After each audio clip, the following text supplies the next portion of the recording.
Samantala, humigit kumulang naman sa 1,000 tao ang nakilahok sa rally sa lungsod ng Davao para isulong din ang pag-alis ng pork barrel. Dinaluhan ito ng iba't ibang sektor mula sa nasabing lungsod. Narito ang buong ulat mula sa aming kasama si Peng Elinio ng Radyo ng Bayan Davao. Magandang hapon sa iyo, Peng.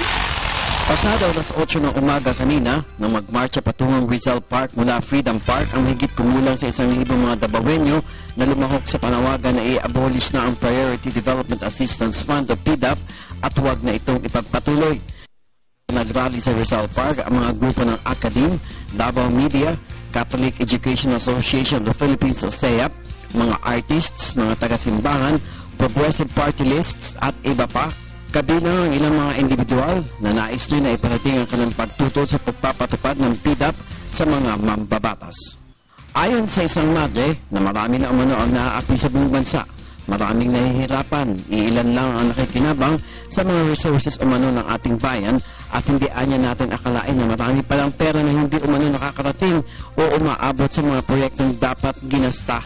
At kaya dito nagpalabas ng kanilang hinaing dahil hindi anya sila natutuwa sa ginawa ng ibang mambabatas na nananamantala sa pera ng bayan.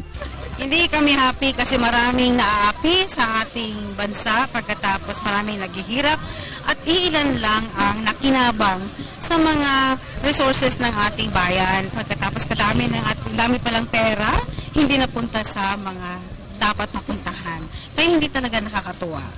Matapos ang pananalita ng iba't ibang leader ay nagsawian ng matiwasay ang lahat ng dumalo sa rally tapos bago pa mag-alas 11 kaninang umaga. Para sa Telebisyon ng Bayan, Peng Elinio ng Radyo ng Bayan, Davao.